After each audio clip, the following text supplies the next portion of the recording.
오늘의 주요 뉴스입니다. 국내 4대 금융지주가 대체로 부진한 3분기 성적표를 받아든 가운데 KB금융만이 사상 최대 실적을 경신했습니다. 엇갈린 실적은 은행의 조달 비용 관리에서 비롯된 것이라는 평가가 나옵니다.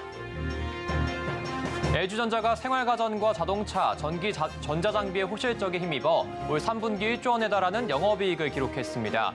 LG전자는 사업 포트폴리오를 다변화하며 스마트 라이프 솔루션 기업으로 도약하겠다는 계획입니다. 포스코가 고민형 캐릭터 포석코를 론칭하고 게임과 철강을 콜라보한 애니메이션 판타스티를 제작하는 등 철강의 친숙한 이미지를 구축하기 위한 사업에 박차를 가하고 있습니다. 국내 바이오 산업의 선두주자인 삼성 바이오로직스와 셀트리온이 위탁 개발 생산과 바이오 시밀러 개발 산업을 넘어 신약 개발 사업에 도전합니다. 관련된 내용 이슈플러스에서 자세히 짚어보겠습니다.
여러분 안녕하십니까? 센 경제 라이브 시작합니다.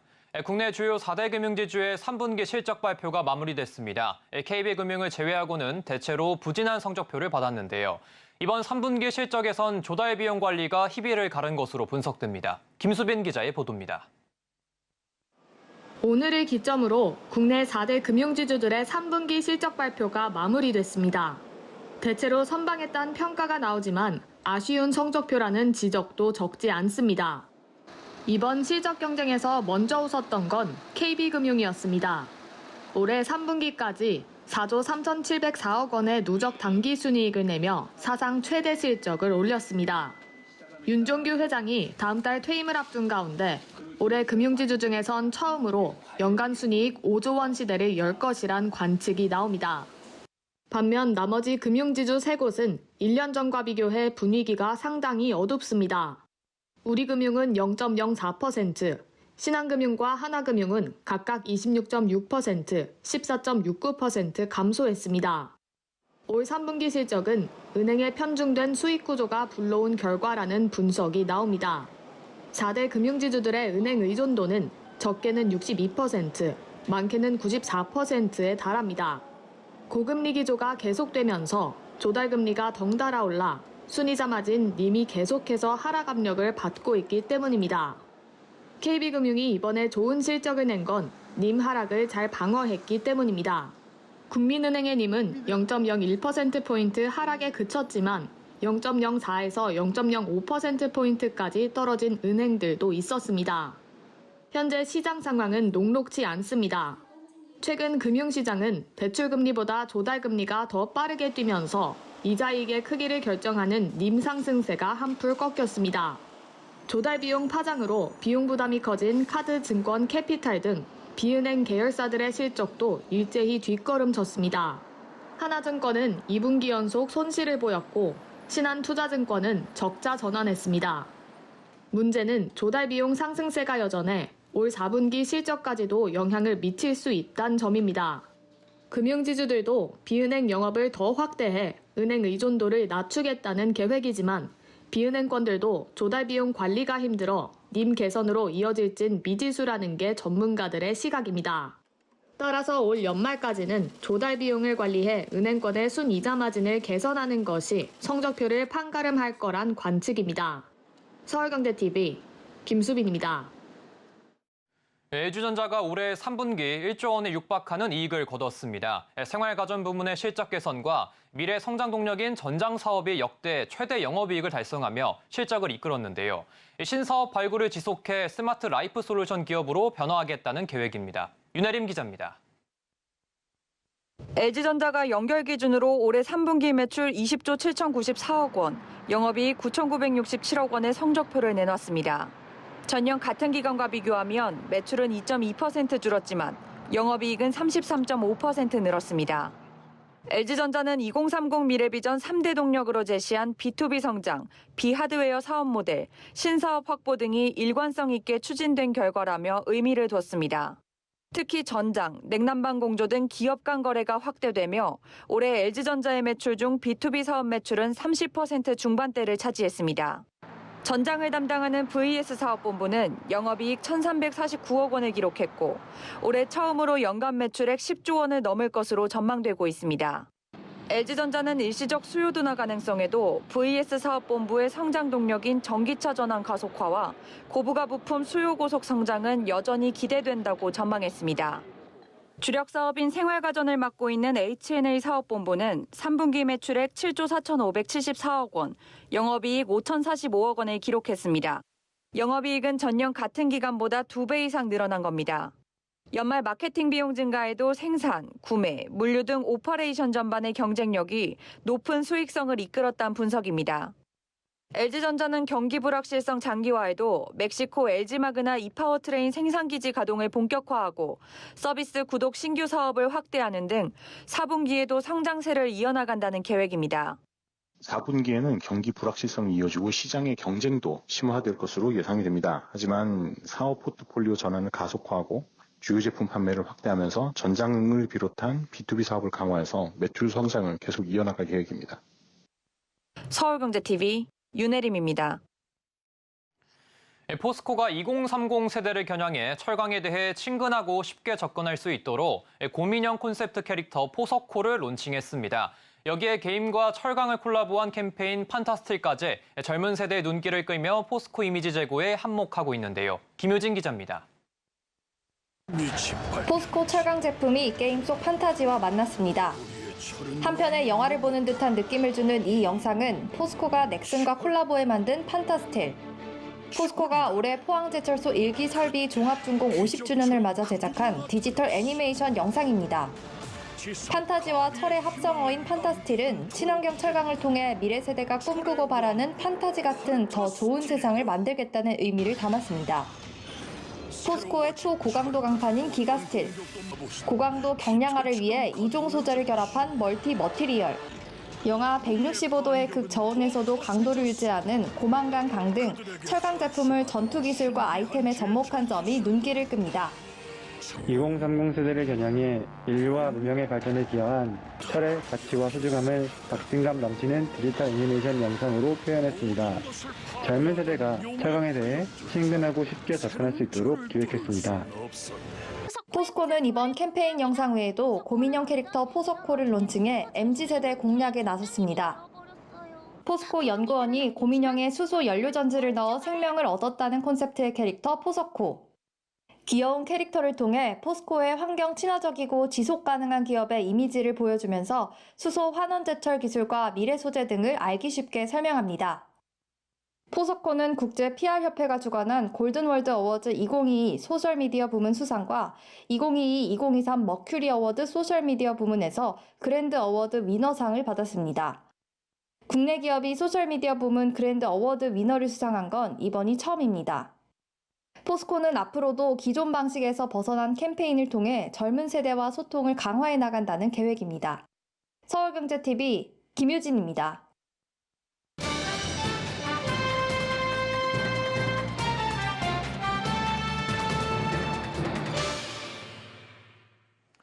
국내 바이오 산업이 빠르게 성장하는 가운데 업계 선두주자인 삼성 바이오로직스와 셀트리온도 최근 신약 개발에 대한 의지를 밝혔습니다.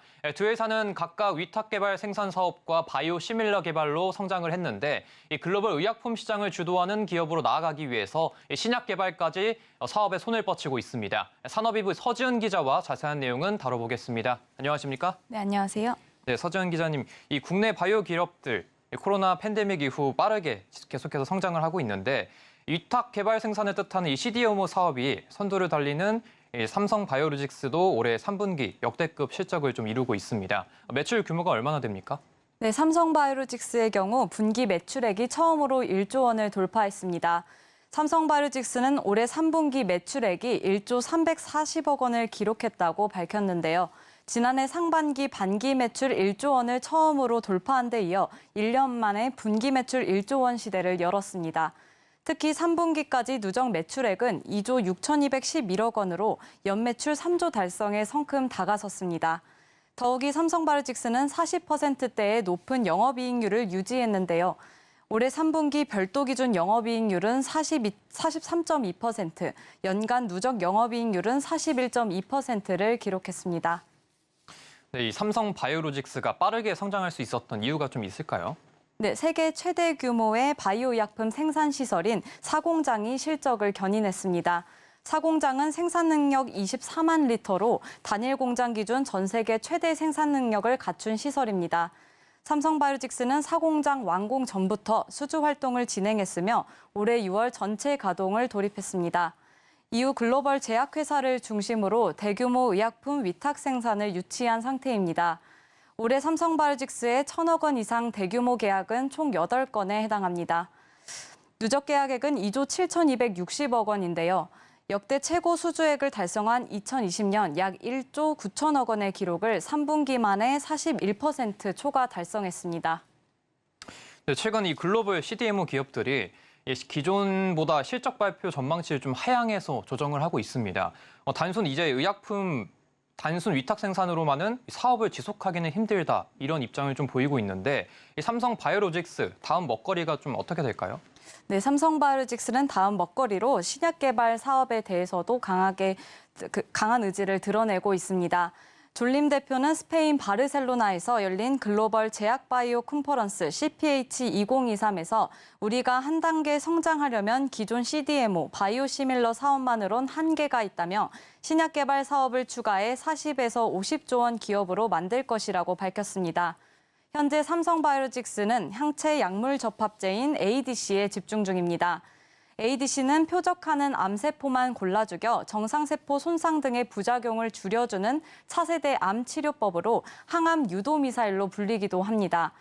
송도의 기존 공장과는 별도로 ADC 전용 생산 시설을 짓고 내년부터 상업 생산에 들어갈 계획입니다. 또 삼성 바이오 에피스와 함께 꾸린 삼성 라이프 사이언스 펀드를 통해 ADC 기술을 보유한 국내 기업 에임드 바이오와 스위스 기업 아라리스 바이오텍 등의 투자를 단행하기도 했습니다. 네, 다음으로는 이 합병 이슈로 좀 뜨거운 이슈를 좀 보이고 있는 셀트리온 이야기도 빼놓을 수 없을 것 같은데 이 서정진 회장이 셀트리온 3사 합병을 통해서 좀 종합 제약사로 앞으로 나아가겠다 이렇게 밝혔습니다. 이런 청사진 배경에도 좀 핵심이 투자와 관련된 건가요? 네, 신약에 관련된 투자를. 네, 신약 개발이 핵심인데요. 서정진 셀트리온 회장은 3사 합병을 마무리한 후 신약 개발에 드라이브를 걸겠다는 포부를 밝혔습니다. 서 회장은 이틀 전 합병 기자간담회에서 신약 플랫폼 4개를 통해 20여 개의 신약 개발 파이프라인을 추진 중이라고 말했습니다. 현재 셀트리온의 진펜트라가 미국 FDA의 신약 허가를 받기도 했는데요. 진펜트라는 자가면역 질환 치료 바이오시밀러 램시만의 피하 주사 제형입니다. 업계에 따르면 미국에서 승인받은 신약은 장기적으로 약 100조 원의 가치가 있는 것으로 파악되는데요. 셀트리온은 진펜트라가 2030년까지 최대 5조 원의 연매출을 낼 수 있는 잠재력이 있다고 보고 있습니다. 네, 셀트리온의 향후 연구개발 투자 계획이 좀 어떻게 될까요? 네, 셀트리온은 연구개발, 즉 R&D 투자를 지속적으로 확대한다는 계획입니다. 서정진 회장은 합병 기자간담회에서 2025년까지 감가상각전 영업이익 3조 원 달성을 목표로 할 계획이라고 밝혔는데요. 이 중 1조 원을 연구개발비로 활용할 방침이라고 강조했습니다. 또 셀트리온 그룹은 mRNA와 이중항체, ADC, 경구용 바이오의약품 등 4가지를 미래 성장 동력으로 보고 지속해서 투자를 늘려나갈 계획입니다. 네, 국내 바이오 기업들의 신약 개발 의지에 대해 서지현 기자와 이야기 나눠봤습니다. 고맙습니다. 네, 고맙습니다.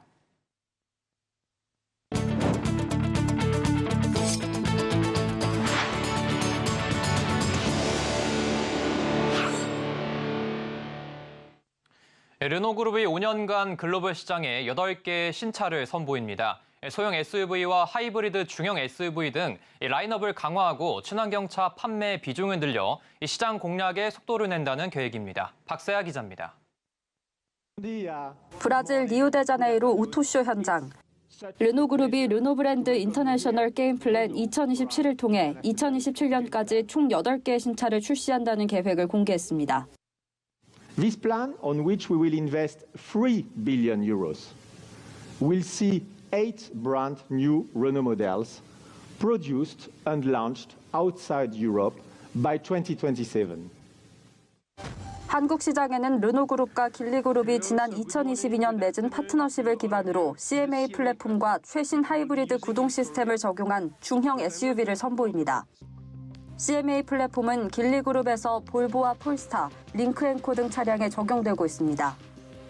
르노코리아 연구진은 하이엔드 중형과 중대형 세그먼트 시장을 겨냥해 CMA 플랫폼에 기반한 차량을 개발하고 있습니다. 르노코리아 오로라 프로젝트의 첫 번째 모델인 이 신차는 부산 공장에서 생산돼 내년 하반기 국내 시장에 출시될 예정입니다. 르노는 중남미, 터키, 모로코, 인도 등 4개 지역에서 이번 오토쇼에서 선보인 소형 SUV 카디안을 비롯한 신규 모듈러 플랫폼 기반 다양한 제품군을 내년부터 순차적으로 선보일 예정입니다. 르노그룹에 따르면 르노 브랜드의 지난해 총 판매 실적의 43%는 유럽 이외 시장에서 이루어졌습니다. 특히 판매 상위 10개 국가에 한국과 터키, 브라질 등 5개 국가가 포함됐습니다. 앞으로 르노는 유럽의 시장에서 판매되는 하이브리드와 전기차 비중을 3대 중 1대로 확대한다는 계획입니다. 서울경제TV 박세아입니다. 지난달 은행권의 가계대출 금리가 2달 연속 상승한 것으로 나타났습니다. 한국은행은 오늘 발표한 9월 중 금융기관 가중평균 금리에 따르면 지난달 예금은행의 가계대출 평균 금리는 0.4.9%로 8월보다 0.07%포인트 상승했습니다. 가계대출 금리는 지난 6월과 7월 하락세를 보이다 8월 이후 급등 양상을 보였는데 이런 금리 인상은 미국 긴축 장기화 등의 여파로 은행채 등 시장 금리가 뛴 영향으로 풀이됩니다. 대출 종류별로는 주택담보대출과 일반 신용대출이 각 0.04%포인트, 0.06%포인트 올랐으며 주택담보대출에선 고정형 금리의 상승폭이 변동형 금리보다 컸습니다. 쿠팡이 악천후 피해를 입은 농가의 과일을 대규모 매입하며 농가 상생 행보에 박차를 가하고 있습니다. 쿠팡의 과일 대규모 매입은 이번이 4번째인데요. 앞으로도 전국 농가에 대한 지원을 지속 확대해 나가겠다는 계획입니다. 이호진 기자입니다. 쿠팡이 악천후 피해를 입은 전국 농가 지원에 나섰습니다. 올해는 냉해, 폭염, 폭우 등과 같은 악천후가 연달아 발생하고 추석 연휴가 일러 추석 이후 과일 수요가 급감한 탓에 농가의 피해가 누적돼 왔습니다. 이러한 상황에서 쿠팡이 재고 해소 부진을 겪고 있는 농가의 구원 투수로 등판한 겁니다. 쿠팡은 지난 16일에서 22일까지 약 일주일간 사과, 배, 포도, 단감 등 악천후 피해로 버려질 위기에 처한 제철 과일 250톤을 매입했다고 밝혔습니다.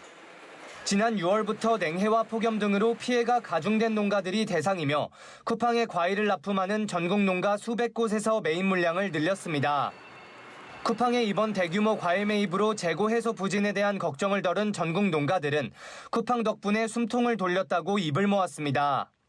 올해 같은 경우에는 6월에 우박, 그다음에 7, 8월에 그 장마가 조금 있었는데 그것 때문에 이제 질병 피해가 좀 있었는데도 쿠팡에서 그런 비품들을 다 전량 매입을 해줌으로써 농가에서는 큰 도움이 되고 있습니다. 그러면 올 같은 해는 비가 많이 왔잖아요. 과일 수확할 때 비도 많이 오고 그리고 이제 따놓고 이제 시장에서 비가 많이 오다 보니까 판매가 많이 줄었어요. 그러다 보니까 이제 쿠팡에서 많이 좀 팔아줘서 우리 도움을 많이 받고 있습니다. 쿠팡이 매입한 과일은 신선식품 전용 물류센터를 거쳐 산지 직송 형태로 배송돼 고객들이 주문 다음 날 아침 로켓프레시로 받을 수 있게 됩니다. 한편 쿠팡이 이처럼 대규모 과일 매입을 추진한 것은 이번이 4번째입니다.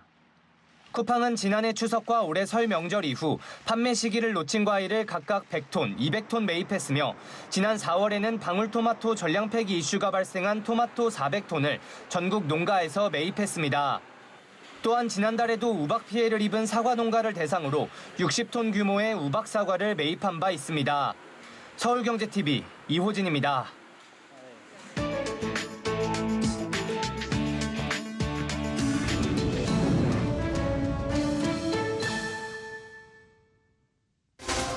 글로벌 워치입니다. 기후위기로 멸종위기에 처한 황제 펭귄이 탄생하는 장면을 포착했습니다. 펭귄 가운데 가장 큰 몸집을 가진 황제 펭귄. 알을 깨고 나오는 경이로운 순간입니다. 황제 펭귄의 알은 춥고 혹독한 기후에서 살아남도록 두껍고 딱딱해 껍질을 깨고 나오려면 많은 에너지가 필요합니다. 그런데 이 친구는 부리가 약하게 태어나 스스로 부화하는 데 애를 먹었습니다. 연구원이 조심스럽게 껍질을 벗겨주고 돌봐준 끝에 부화에 성공했습니다.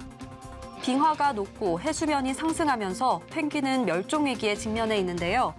작고 귀여운 황제 펭귄이 앞으로도 건강하게 자라길 응원합니다. 멕시코 박물관에서 반려견과 함께하는 전시회가 열렸습니다. 멕시코시티 타마요 박물관에 초대된 특별한 손님들. 주인과 함께하는 나들이에 한껏 신이 난 모습입니다. 주인이 반려견을 안고 예술작품 앞에서 함께 감상을 시도하는데요. 강아지는 힐끗 작품에 눈길을 줄 뿐 큰 관심은 없어 보입니다. 그래도 박물관 곳곳을 누비며 즐기는 건 여느 관람객 못지않죠. 박물관 큐레이터는 반려견과 주인 모두가 함께 작품을 감상하고 교감할 수 있는 시간을 만들고 싶었다고 말했습니다. 이탈리아 작곡가 비발디의 사계가 스페인에서는 다르게 표현됐습니다. 뚜렷한 사계절의 변화가 담긴 비발디의 사계. 스페인 작곡가는 지구온난화의 심각성을 반영해 사계를 편곡했습니다. 여름 협주곡은 더욱 공격적이고 대담하게 바꿨고요. 봄과 가을, 겨울곡의 비중은 대폭 줄였습니다. 올해 유럽을 비롯해 전 세계에서 이어진 산불과 가뭄 같은 기후변화의 심각성을 담은 겁니다. 작곡가는 이탈리아 사람들도 현재 시점의 사계를 잘 이해해 줄 것이라고 말했습니다. 한편 비발디의 사계는 지난 9월 서울에서도 AI에 의해 2050년 미래 버전으로 아름다운 자연의 소리는 사라지고 불협화음으로 다시 쓰인 바 있습니다. 할로윈을 맞아 미국 로스앤젤레스에서 이색 호박 행렬이 이어졌습니다. LA 산타모니카에 마련된 재개밤 행사. 유명 헐리우드 스타와 캐릭터가 새겨진 호박이 어둠 속에서 불을 밝힙니다. 헐리우드 스타 마릴린 먼로와 브래드 피트도 보이고요. 겨울왕국 엘사에 이어서 주라기 공원 속 공룡 호박까지 테마 코스도 조성됐습니다. 무려 5,000개의 호박이 사용됐다고 하는데요. 사람들은 약 25분 동안 이곳 산책로를 걸으면서 어둠 속 할로윈을 즐길 수 있습니다. 전시는 할로윈 다음 날인 11월 1일까지 이어질 예정입니다.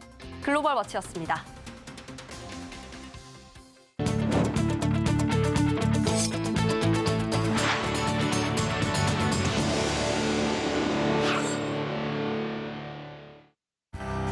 정부가 오늘 국민연금 개혁안을 발표했지만 보험료율, 소득 대체율 등 구체적인 수치는 포함되지 않았습니다. 정부는 보험료율 인상이 불가피하다고 설명하는 한편 소득 대체율과 관련해서는 조정 검토 의견을 내놨습니다. 정부와 전국 지자체들이 헬로윈 기간 사고 예방에 총력을 다하는 모습입니다. 경찰은 소방당국과 번화가 16곳을 중점 관리하며 안전사고를 원천 차단하겠다는 계획입니다. 금융당국이 공매도 제도 개선과 불법 공매도 전수조사에 착수할 것으로 보입니다. 이복현 금감원장은 오늘 국회 정무위원회 종합감사에서 불법 공매도 전수조사 의지를 밝혔고 김주현 금융위원장은 제도 적극 검토를 약속했습니다. 추경호 부총리 겸 기획재정부 장관이 국회에서 열린 기획재정위원회 국정감사에서 자영업자 부채를 일률적으로 탕감하는 것에 동의할 수 없다고 말하며 자영업자 부채 탕감에 신중한 입장을 표했습니다.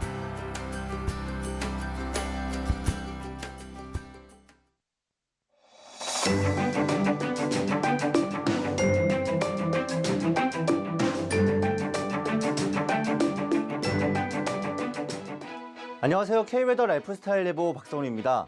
오늘 전국 하늘에는 구름 많고 흐린 지역도 많은데요. 내일부터는 점차 맑아지겠습니다. 일요일인 모레는 전국이 대체로 맑은 가운데 경상권은 구름 많겠습니다. 주말 동안 아침은 쌀쌀하겠습니다. 서울의 경우 내일은 8도, 모레는 9도로 아침을 시작하겠는데요. 오늘 아침보다 5도가량 낮겠습니다. 급격한 기온 변화로 인한 건강관리에 유의하시기 바랍니다. 한낮에는 20도 선을 보이며 예년보다 온화한 가을 날씨가 예상됩니다. 다음은 자세한 지역별 내일 날씨입니다. 중부지방 구름 많다가 낮부터 맑겠습니다. 아침 기온은 서울과 세종 8도, 청주와 인천 10도 보이겠고 낮에는 19도 내외를 보이겠습니다. 동해안 지방은 흐린 가운데 낮에는 구름 많겠습니다. 속초 10도, 강릉 9도로 아침을 시작해 낮에는 17도가 예상됩니다. 남부지방 전라권은 대체로 맑겠고 경상권은 흐린 후 구름 많겠습니다. 광주 10도, 부산 12도로 아침을 맞이해 낮 최고 기온은 20도 내외까지 오르겠습니다.